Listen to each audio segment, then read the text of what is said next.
You're listening to the Just Japan podcast. Everything you want to know about Japan.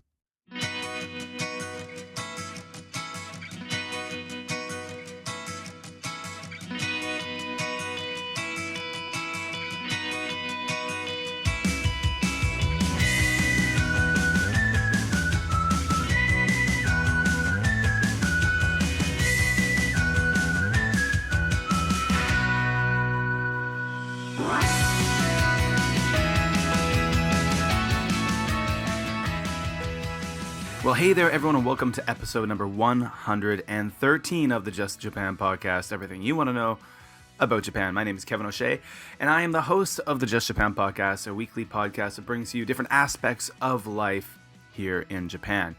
Each and every week, I bring on a different guest, or in the case of this week's podcast, a panel of guests to discuss different aspects of life in Japan, living here, working here, having fun here, all of that kind of stuff. And this week, we're going to be talking about dealing with the oppressive heat and humidity of the Japanese summer. That's right, summer in Japan, in many regions of Japan, has a bit of a reputation for being kind of tough to deal with and manage. And this week, I've got the returning panelists, kind of the regulars of the Just Japan podcast. If the Just Japan podcast was Cheers, possibly we would have Norm, Cliff, and Frasier. I don't know. I'm not going to say who would be which one. But three friends of the show. It's always wonderful to have on. This week we have Kansai PJ. We've got Andrew Higgins in Japan. And of course, Jim, a.k.a. Mully, all on to talk about dealing with the heat of summer, the dog days of summer here in Japan. Of course, all the information, all of the things we talk about today in this episode will be in the show notes at justjapanstuff.com. Justjapanstuff.com is the home of the Just Japan podcast. So go check everything out there. Now, of course, you can always find the Just Japan podcast on iTunes, on SoundCloud, on Stitcher Internet Radio, on Libsyn. All those links will be in the show notes. So go check it out and subscribe to the show if you haven't already. So for anyone who is in Japan listening to this episode right now, you will know that we are in the midst of the rainy season in Japan. Now, I've been living here for 8 years, and I have to admit that when in the past, when I would say rainy season, I probably would be using air quotes around rainy season because it really wasn't very rainy. It wasn't different than any other time of year. There was no kind of substantial increase in the amount of precipitation. But this year is quite a bit different. Oh my goodness. I mean, it just doesn't seem to stop raining. And if it's not raining, it's cloudy. And it's been basically raining every day for the last week and a half. We actually have a cloudy day today. It's apparently not going to rain today. Maybe a chance of seeing a bit more sun later on this afternoon. I'm recording this on Sunday, the 26th of June. But yeah, and I mean, apparently it's gonna be dry until maybe late tomorrow afternoon. Then the rain will start again, and it's going to rain until Thursday. And oh my goodness. So what are you going to do, right? It's just rainy season. We get into that in this week's podcast, a little bit about rainy season and how that helps create the humidity that makes summer so fun here in Japan.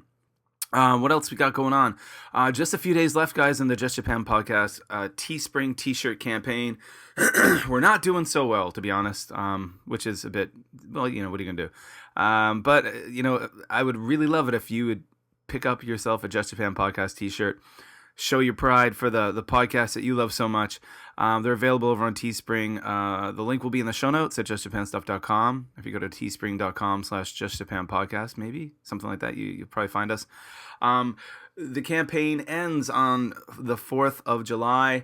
We're not at our target yet, so we need to meet our target in order for Teespring to make the t-shirts and ship them out. And they come in a wide variety of sizes, some big sizes too. They're made in America, shipped out from America, but anywhere in the world you can get it. No matter where you are in the world, you can get yourself a t-shirt. I've ordered one, and I'm really hoping that we hit our target and I can get my shirt as well. So go to teespring.com. Actually, go check the links in the show notes under episode number 113. There will be a big prominent link with pictures of what the t-shirts look like. Go there, support the podcast, get yourself a t-shirt. Again, you've only got a few days left, so this campaign will end on July 4th, 2016. And if we don't hit our goal, well, there will be no shirts, and that's that. So come on, guys. Let's do this. All right, let's hop into the interview portion, the panel discussion, and this week's episode of the Just Japan podcast, all about life here in Japan during the summer.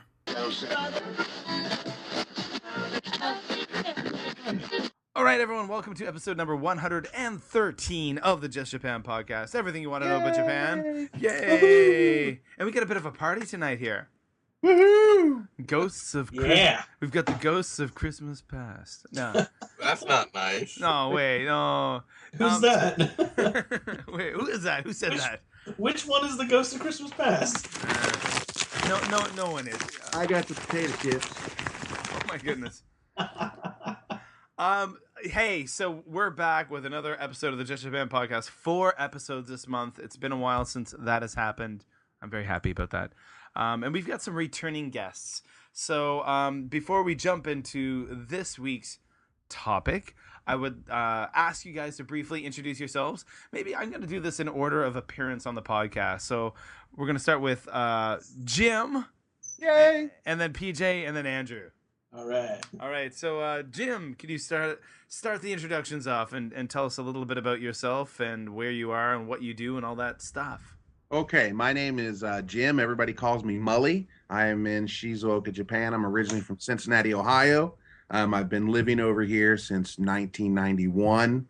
I've been on the Just Japan podcast about a dozen times. Yeah, I like playing guitar and fast women. And yeah, I guess that's about it. You can find anything you want at mullysplace.com. Nice. Okay, PJ, tell us a little bit about Wow. yourself. How does one follow that? I've been on I don't know, my name is PJ, Kansai PJ. I've been on, I don't know, half a dozen times, more, I'm sure. I think more than that. I get lost. My point is that Mully wins. I live in Osaka, Japan. I'm a university teacher, and I have no hair. Hey, same as me. But you have some hair, just not much hair. All right, Andrew. Well, what's up? This is Andrew Higgins, aka Higgins in Japan. I live in Ibaraki Prefecture, just north of Tokyo, and I make videos on YouTube, and I coach softball, and I'm an English teacher, and all that good stuff. Facebook.com/Higgins in Japan for more information on what I do. Cool. All right. So, folks out there listening, I asked these 3 fine gentlemen to join me this evening to talk about an important topic for those of you who live in Japan, who are going to come to Japan, who have aspirations of coming to Japan, and that is dealing with summer in Japan.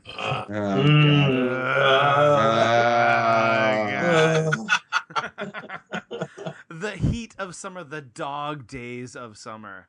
Yes. Well, so- you know, the worst part of it is like right now, we're in the rain season. We're in the middle of the rain season right now. and it really is this year, right? Like, Yes. Yeah. I've been in Japan for 8 years now, and God, I can't believe 8 years.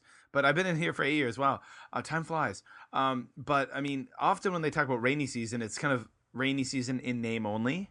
right. It's Recently, yeah.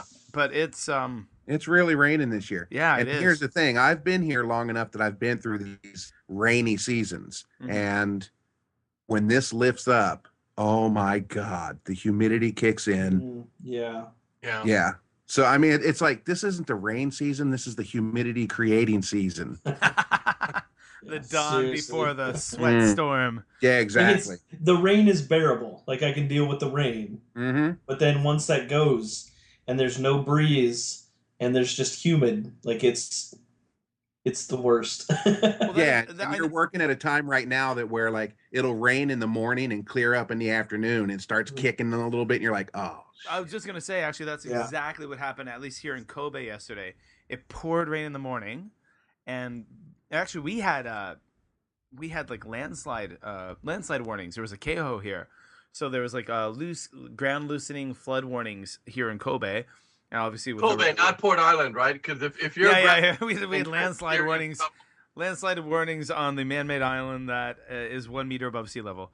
They move very slowly.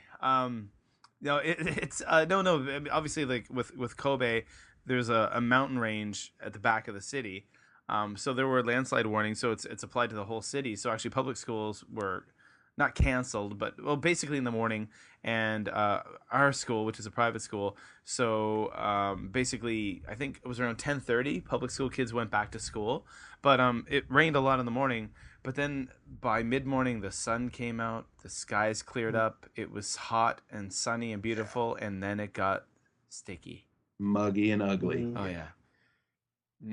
So I'm curious, guys. Now, can you maybe each take a moment to tell us where you're from in the States and what was summer like where you grew up versus, I mean, not even versus Japan. What was it like where you grew up, and did that in any way prepare you for summer in Japan?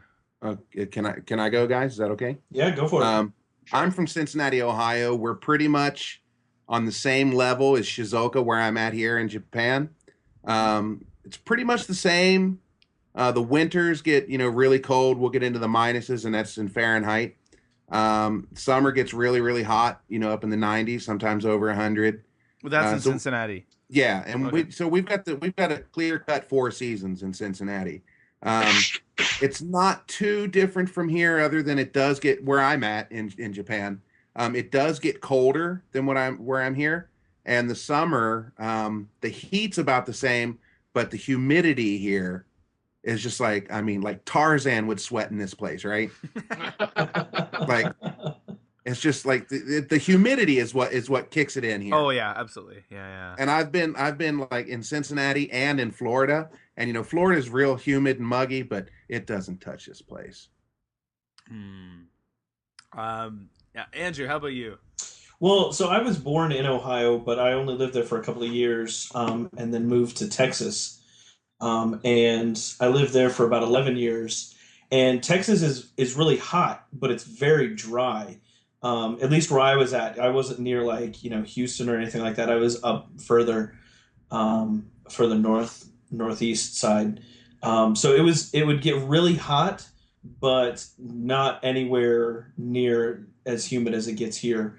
And then lived in Texas for 11 years, then moved up to Detroit, lived there for 3 years, then moved to Pennsylvania. So it kind of is in the same, geographical location. The winters are really cold, summers are hot, but yeah, nothing really prepared me for the humidity of being here during the summertime. How about you, PJ? Well, I've lived all over the state. I guess my formative places would be Hawaii and Arizona. Arizona was a lot hotter, but a lot drier. Okay, yeah. Mm-hmm. And Hawaii was a lot cooler and a lot drier. I mean, it's a small island compared to Japan, or a series of islands. So the wind keeps it moving out. I've never felt the hell that I feel here anywhere in the States. Right. Yeah, I grew up in Eastern Canada. Nova Scotia. Like literally, at the time, I mean, climate change is definitely changing things. But when I was a kid growing up, literally a hot summer day was probably 24, 25 degrees Celsius with no humidity. Yeah. So nice. Yeah. Winters the winters weren't super cold. We got a lot of snow, but we got damp winters. But yeah, summer was not bad at all. It did not prepare me for this. So okay, so summer in Japan. We've already been able to figure out that it's a humid time of year. It's a humid time of year. So I'll tell you what. Just a little side note here, and I'll give you. I put the link in the little chat over here. I don't know if you saw it or not. Okay. But there's a video up on my channel I put up probably 2-3 years ago, and the title is "It's a Moist One Today." Okay. Where it was almost 100% humidity, and it was clear skies, and at 9 o'clock in the morning. Yeah, that's the thing is the morning is you're like for like an hour or so you're like, you know what, it's gonna be a nice day, and then just out of nowhere you're like, oh, I need to take another shower because it's been an hour now since I had my last shower. Yeah. Yeah. Now, do any of you guys carry a change of shirts with you? Yes. Yeah. Yeah, No. I always have at least one change of clothes in my Yeah. I bring to I mean, work. I usually do because I have like my sports stuff that I wear for softball. So I usually, will just change into that. Well, I mean, Um, I myself, like but I cycle to work in the uh, mornings normally. So I'll go to work in just wearing a t-shirt and a pair of like just like running shorts, and then I get to work and I have to change into like kind of cool biz at this time of year, and we can talk about that. But basically like a dress shirt and slacks. But then I wear like an undershirt under the dress shirt, but I also bring an extra set of those too, just in case partway through the day I need to change into yet another shirt. But yeah. So I'm curious. Well, Yes. I've learned not to wear like dark colored shirts, like a dark blue. Not just because of the sweat, because I mean everybody's sweating, you're gonna get that, but because once you get inside where it cools off a little bit, you get those salt stains on your. Yes. Yes, I see that. I normally don't wear dark shirts.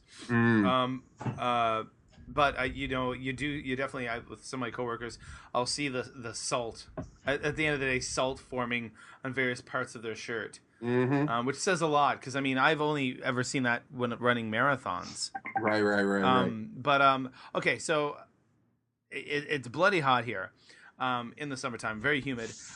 So let's think. What are some strategies? Initially, and one thing we've already kind of touched on, the whole concept of bringing extra sets of clothing to work. What are some different strategies that you guys use to keep relatively, well, not even relatively, it's almost impossible. How do you try to keep comfortable? Yeah, try is the key word. How do you attempt, sometimes in vain, to stay quasi comfortable during the summer months here in Japan? And I'm just curious. I mean, there's a billion ways, but let's throw some ideas out there. Shower. Yeah, just get used to the idea that you're going to have to take multiple showers during the day. I take 3, 4 sometimes. 5 is stretching it, but 3 or 4, yeah, easily. And cold, lukewarm, tepid is as warm as I'll go once we're in June. Yeah. See, I'm a little different in that I turn the heat up in the shower in the summer. Really? So that way when I get out of the shower, the room's cool. I think I normally, as far as showers go, on a weekday when I'm working, I always have a shower in the morning when I wake up. That's just actually my wake up shower. It's the only time of day when I'm actually kind of cool. And then I will have, for example, if I'm cycling home, the moment I walk in the door, before I even think of eating dinner, I have a quick shower, a cold shower. And then I eat and stuff, and then I have another shower later on. Yeah, and then on the weekends, sometimes we're talking. If I'm around the house for the day, it might be 3 or 4 a day. Yeah. Showers, very important. Cold showers. Okay, what are some other things that? Not just for you guys specifically, but in Japan in general. What are some of the things that are pretty common, just different methods, things that are pitched, advertised, sold to us about how to cope with the heat? There's quite a few sprays, right? I don't know anything about them. You guys can probably go ahead and take that. I shouldn't have even said anything. Just my ego took over. I want to speak first. I've actually got a bottle of the 8-4 Men. It's like a spray deodorant, but it's got I think this has got menthol in it. Yeah. So it's deodorant. It's a spray deodorant. They also make like I'm also holding an empty bottle because I found this earlier. It's the same stuff, but in a liquid powder type stuff. Like it's a liquid that you just kind of like can use, but then when it dries, it kind of turns into a powder. Okay. And that's also got a very, very cooling effect to it. So, towel off after you get out of the shower, put this on. It works as deodorant, also cools you off really quickly. I usually keep it in my bag at school, and midway through the day, if it's a hot one, just run into the locker room quick and throw some of this liquid powder stuff on to kind of cool off. And it's also scented heavily, so it kind of will mask anything that might have happened during the day that will cause you to not smell so pleasant. So. Well, I know that like I don't use it myself, but a lot of my coworkers use the Axe body spray.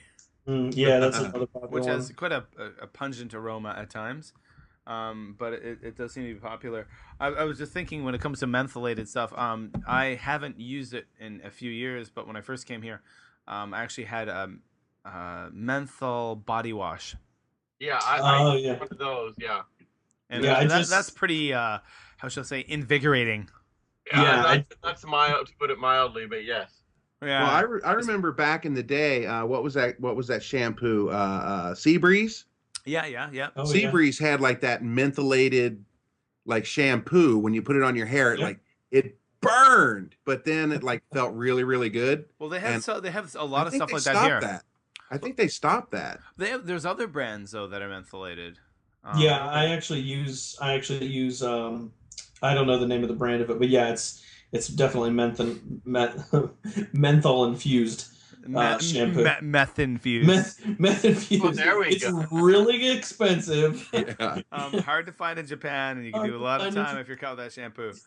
But it's great shampoo, trust me. Yeah, but I mean, and also it's gonna wake you up in the morning when you wash your shall I say your private areas with.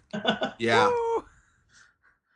It's menthol. And speaking of menthol, that reminds me of one thing that I found very useful as a teacher who often has to go to not often, I guess once a year, summer camp. The Gatsby body wipes. Oh yeah, the ice towels. The ice towels. Yeah. So what are those, Andrew? Maybe you could let us know a little bit about that. I mean, I use them. And Yeah. especially cycling, because like when I'm cycling to school in the morning, especially when it's like July and August, it's like I can't turn the sweat tabs off once I get off that bike and I change into my clothes, and everyone's like, "Are you okay, Kevin?" And it's like, "Not really."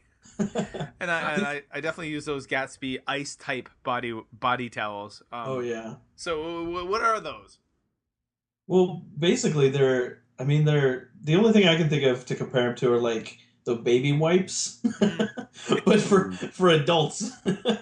And you're definitely not wiping your bum with those. No, not at all. Those have got a lot of menthol in them. And by the way, I've learned that the hard way after literally when I ran a marathon. Oh no. I thought I would clean myself up with one of those. It was one of the biggest mistakes I've ever made in my life. Transformative moment, one might say. Yeah, it's hell to the gods. But yeah, so it's like a giant baby wipe, but instead of having some kind of mild water-like substance on it. Yeah, it's got deodorant and it cools you off and, does a really good job of like making you not smell like sweat anymore. Yeah. Now, they're not going to get you clean, but nothing beats a shower. So don't try to think you're just going to be able to go a couple days and hit yourself with an ice towel and get away with it. And where can you buy the ice towels? Oh, 7-Eleven. Yeah. Everywhere. Every Yeah. supermarket, Anywhere, right? every convenience store is going to have them. Mm. I wouldn't be surprised if like big cities like where Tokyo, Nagoya, Osaka, Kobe, where you guys, I wouldn't be surprised they have them in vending machines either. I'm sure they do somewhere, probably. Yeah. I kind of wish that instead of handing out the little pocket tissues, that they'd hand out that during the summer. True, right? Here's some Gatsby body wipes. Hand them out to the people at least going on the train, right? Yeah. Yeah, seriously. Oh my gosh. Why- Here, hit your pits with this before you get on the train. No, Yeah. I'm curious now. As you say that, is there a problem with riding trains in the summertime in Japan? Oh my God. Man, I tell you what, you get on at rush hour. Ooh, swill. I mean, just body odor. Ooh. But I've heard that people in Japan don't stink. I've heard that. That's a flock of Who crap. told you that? I was that? told before I came to Japan that it's only foreigners who have that issue. People from America and Canada and other countries. Right. Well, oh, okay. Well, it must be just the collective, Yeah. Get so many in there, just a little tiny bit of odor, it adds up, right? Yeah, I know. Maybe it's just the rotted souls of those who have departed in previous summers. Yeah, that's true. The trains can be pretty ripe in the summertime, can't they? And Yeah. the thing is, like, I've kind of gotten to the feeling of like, you know what? Everybody stinks, and it's the summer. Like, Right. I can't be so concerned about how I smell. Like, I do take a shower every day. Trust me. Like it. Right. But Really? Andrew, one thing for people like you and me is not only do we get the armpit, we get the fat smell. Wait, that's what you use. You got to use like the towel and the the loofah to get underneath. Yeah, that's why I drive a car. In and around. Well, yeah, me too. But no, but okay. So as far as we know, public transit can sometimes be a bit of a a challenge, an adventure, to take part in the summertime. Now, with regards to, so we got we talked about like the body towels. We talked about changing, bringing extra changes of clothes to work. What's the deal with Cool Biz? And also, do different shops in Japan, like Uniqlo and stuff, do they sell can't speak. Do they sell special types of clothing for summer? Guys. yes, I'm asking they do. these questions. I mean, I know the answers. These are they're not rhetorical. I'm just curious to hear other people's, answers for this. So, like, okay, so for example, okay, what the heck is Cool Biz? Because that just sounds weird to a lot of people out there who obviously don't know anything about Japan. Well, it was wasn't it a campaign by the was the Environment Ministry? I think originally something like that. Yeah. Something to do with the electricity consumption, I believe, and like not using your air conditioners. So they essentially they don't want people. I mean, they want to cut down on power usation. Right. So don't use your air conditioners as much. Yeah, I think what it was like, especially like in office buildings, so they had a more open dress code for the summer. Because how would a typical Japanese salaryman, as they call them, dress? Oh, a suit. I mean, A suit and tie, right? Yeah, Yeah. suit and tie. Sure. So once Cool Biz season hits, which I think is typically in Seeing May. the Cool Biz suits, it's so see-through, you're Right. practically naked. Right. That's why I don't wear any of that shit. I just wear what I want. None of that works. It's all a joke. Right. But I mean, a typical Cool Biz outfit, for example, for you have the luxury of being able to do that. But if you worked at a big company, Sure. I guess, a shop like Uniqlo, and I wear these myself because we where I work, we adhere to that kind of Cool Biz thing. They spell. I said it again. Sell, not spell, Kevin. They sell slacks, for example, that are made of special, like, kind of thin, really thin, like wicking material.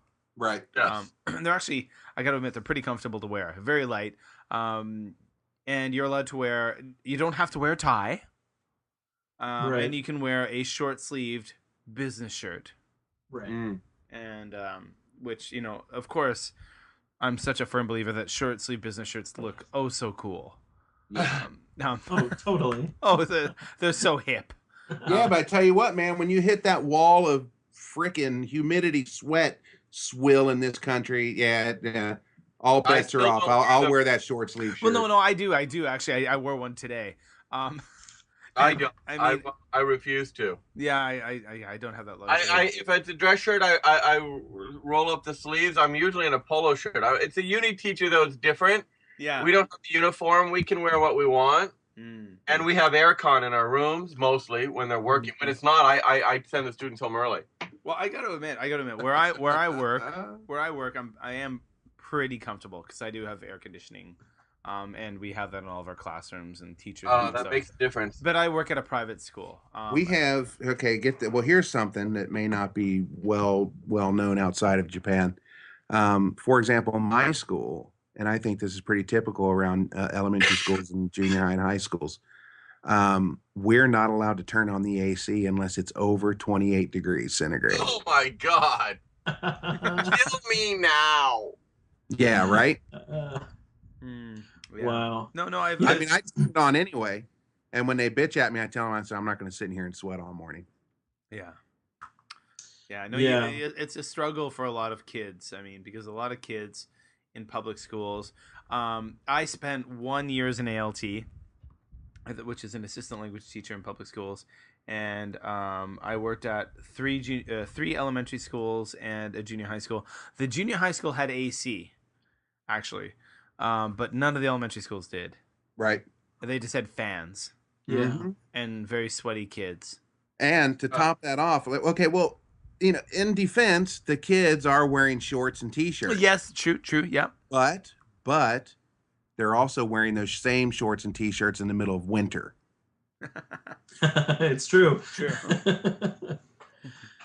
Yeah, it's snowing outside. It's snowing outside, and they're doing gym class wearing the same shirts and t-shirts. Yeah, exactly. snowing yeah. gyms.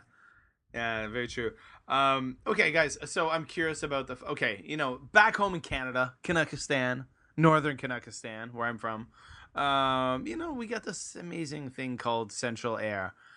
Yeah, central heating, central air conditioning. Yeah, houses in the winter are, when it might be minus 35 outside. You're walking around in your house wearing a pair of shorts and a t-shirt. Yeah, because you got a nice toasty 72 going on in there. Exactly. Right? So, yes, I'm not sure what that is. What would that be in Celsius? Warm enough. Warm enough. In the 20s, I assume. Canuckistan, yes, Celsius. but in the same in the summertime. Actually, well, I already told you guys where I grew up, but never got above mid-20s in the summer anyway. So I never had to deal with that, right? Sorry, Kevin. 22 degrees. Oh, okay, 22, which is wonderful. I love 22. I just asked Siri. Okay. But I mean, actually, my house growing up, we never had air conditioning because we just literally didn't need it. So how would you compare kind of the temperature control, heat management systems in Japanese apartments, homes versus that in other places? Well, sorry guys, I don't mean to jump in here. We just get that uncomfortable silence. Nobody jumps in. That's all right. Japanese homes tend to have room conditioners that are up on the wall. Whichever room you want air conditioning in, you're going to have an air conditioner installed. They don't typically do central air here. It's got a lot to do with their insulation's not all that great. Their window sealant's not all that great. You get a lot of cool air coming through, and I think just putting the vents in through the house takes up space that they could use. You know what? I don't know. But when I first came over here, I thought it was really strange just having this one room air conditioner. But now that I'm paying the bills, it makes sense to just heat up or cool down the room that you're in. But it makes sense because it's not insulation. House. Yeah, that's the thing. Yeah, a problem.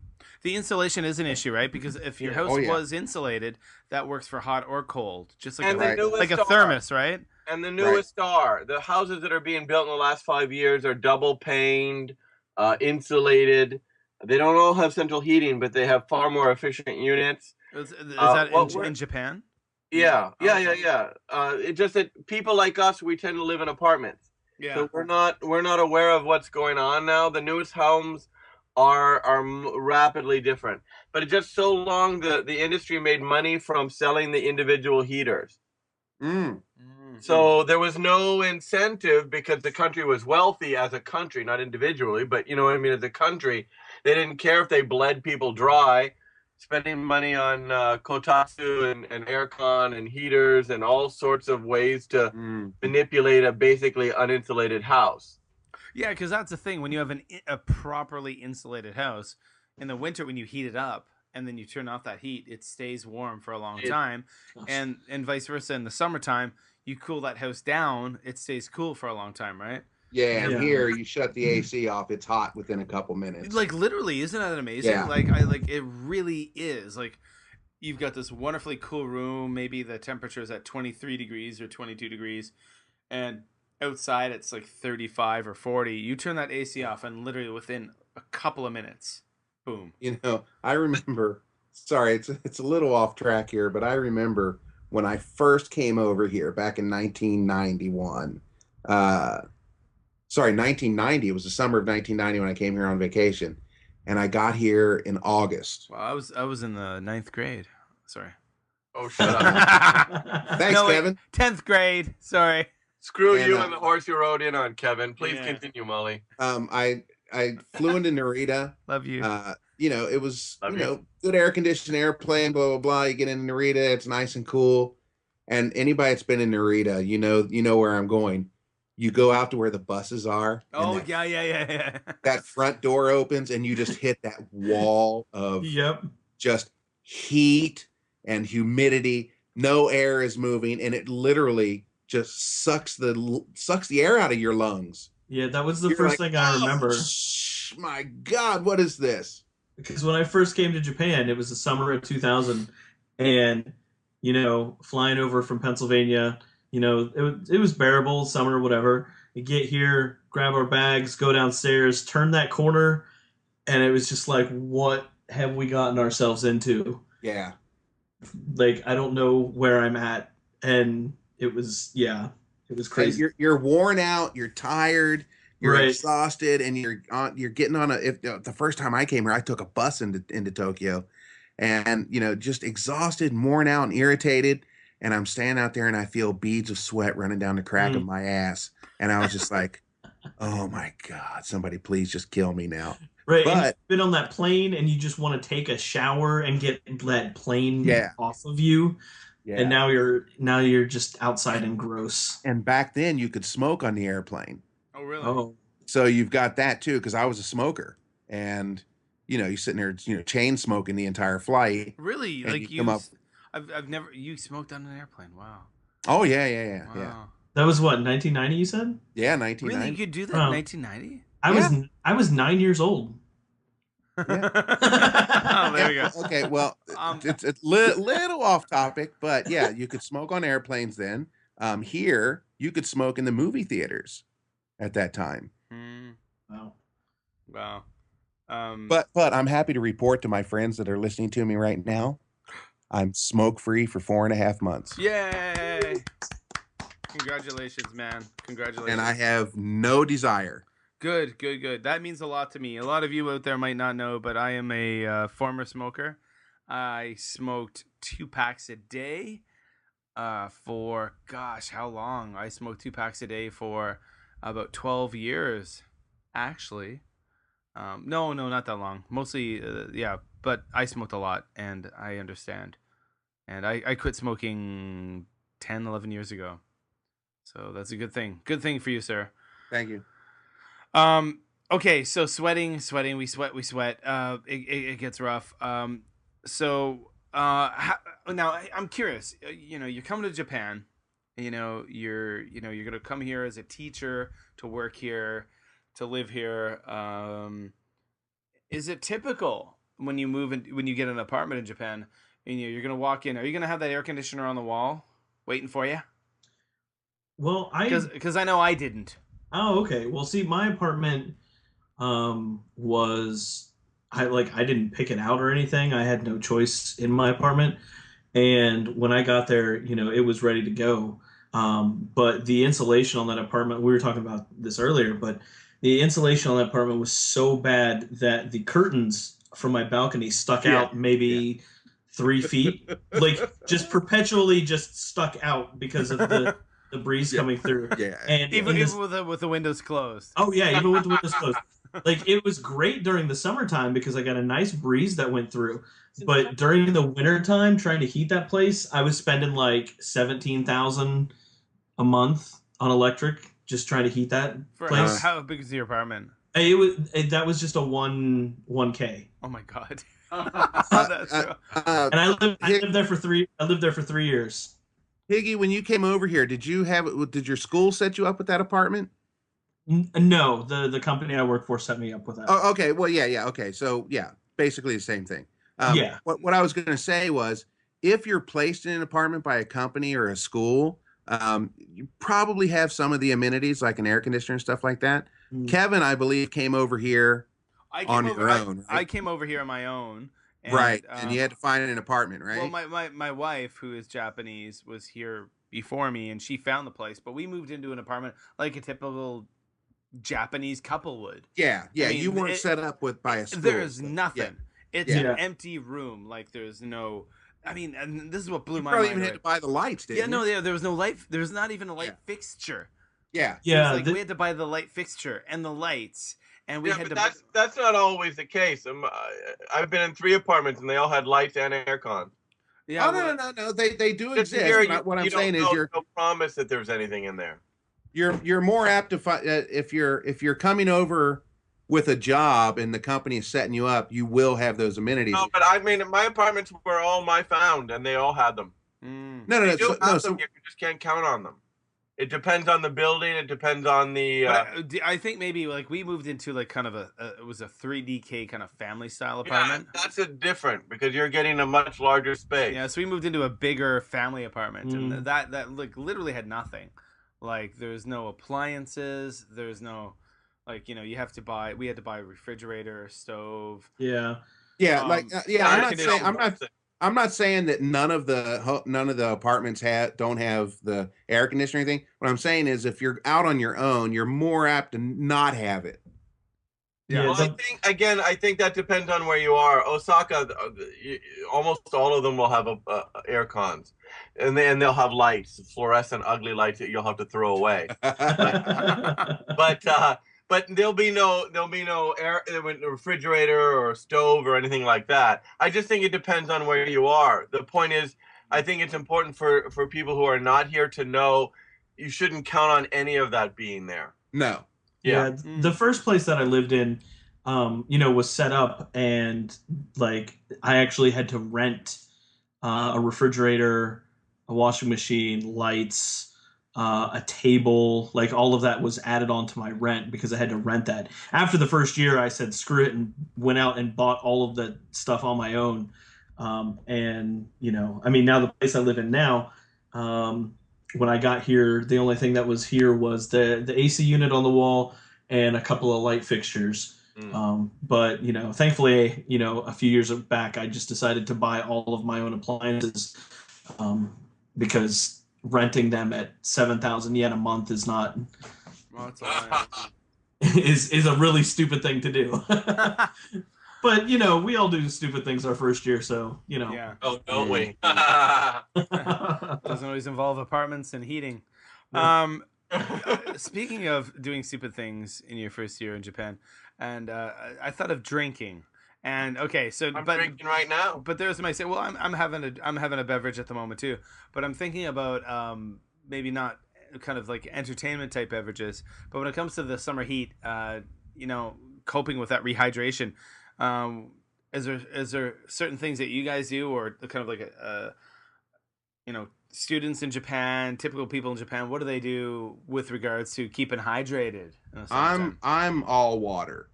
Okay. Yeah, I just like if I drink anything like Coke, I can't now because of my situation. We won't even get into that. But any kind of soft drink or something, it just weighs so heavy that it's just like, oh God, I mean, it's just miserable. I prefer a nice glass of water. Okay. Aquarius. Water or mugicha? Oh, mugicha. I love mugicha. Barley tea? Yeah. Okay, Andrew?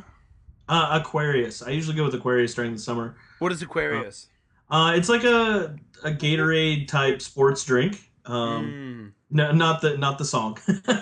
Yeah. Aquarius. No, I'm kind of with Andrew there. I mostly drink water, but yeah. I suppose for me it's kind of sorry. Go. You know what does me? Ito Haas orange or Mekon flavored water.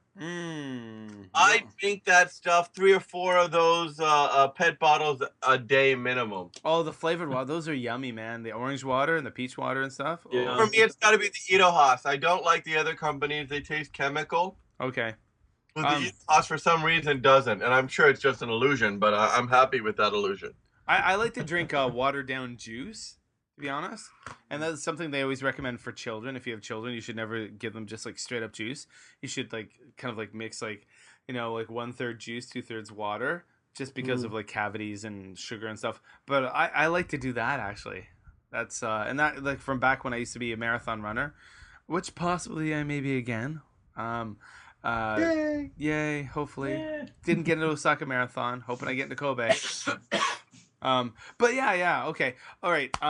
Hey guys, you know what? I don't want to keep you guys too long here. I know Mully, you got a podcast to record in a few moments, huh? Yes, and we will be live on YouTube. You're gonna be live on YouTube, the Mully's Place podcast. I'm gonna wrap this up. I want to thank Andrew, PJ, and Jim. Thank you guys for coming on the podcast. Always great. No problem. Yet again, I'm so happy that I have this awesome crew of people who are always happy to come on. Very quickly before I say goodbye, one more time, Jim, where can people find you online? Everything that you want to find, if you're interested, is at www.mullysplace.com. That's MULLYS place.com. Awesome. And Andrew, where can people find you online? Facebook.com/Higgins in Japan. You can find videos and Twitter and all that nonsense that I do. So. Nice. And PJ, where can we find you online? Well, my nonsense is mostly at Kansai PJ, one word, on YouTube or Twitter. Nice. And all those links will be in the show notes at justjapanpodcast.com. Go check it out under episode number 113, which I'm going to entitle. I can't speak English today. The Dog Days of Summer. Yeah. Because, hey, they're happening. All right, guys. Juan. All right, guys. Thank you so much. Thank you for having us. Gav. Yeah, no problem. If anybody's interested in tonight's podcast, Tomoko is Dave is not here tonight. It is Tomoko and myself, and we will be busting some Japanese facts.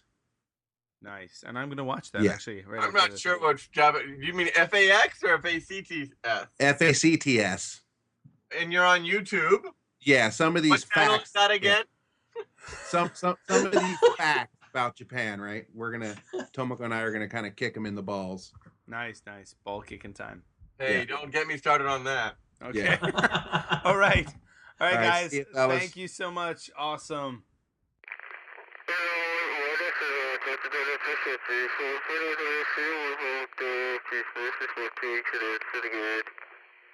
Okay, and I want to thank Andrew and PJ and Jim, aka Mully, for taking the time to stop by the Just Japan podcast yet again.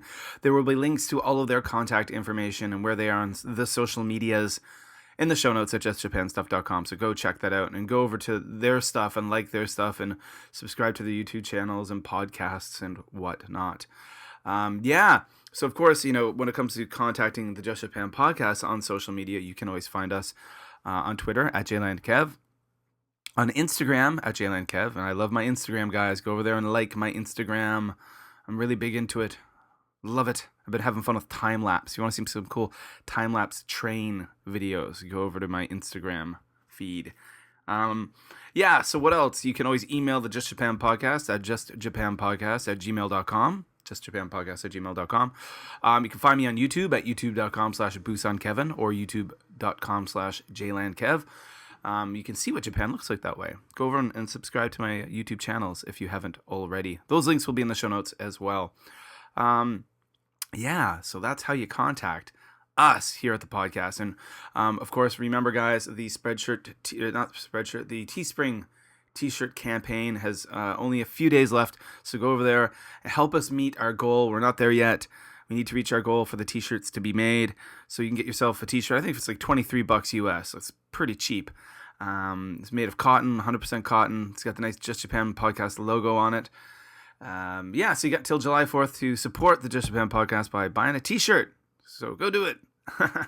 All right, and that just about does it for another episode of the Just Japan podcast. One thing I want to leave us on a fun, silly little note here. A sign that summer really is here in Japan.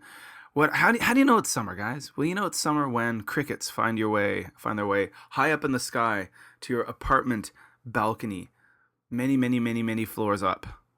Recently, we've had a cricket on our balcony, and I was just, you can hear what he sounds like.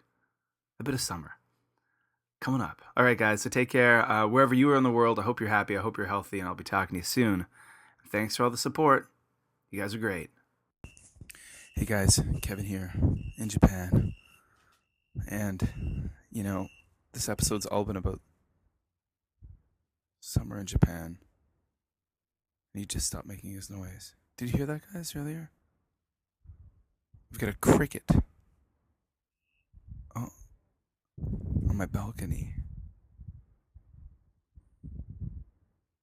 Are you a cricket? Make some noise. Okay, yeah, so I live really high up in an apartment building, and somehow last night a cricket found its way into my balcony and I can't find it. Pretty cool though.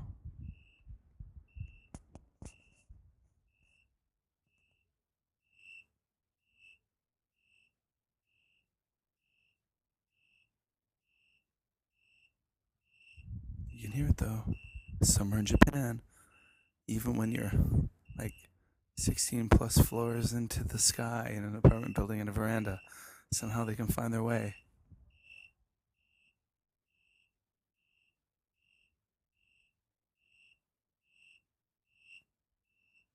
It's summertime. The crickets and the sweat are here.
What?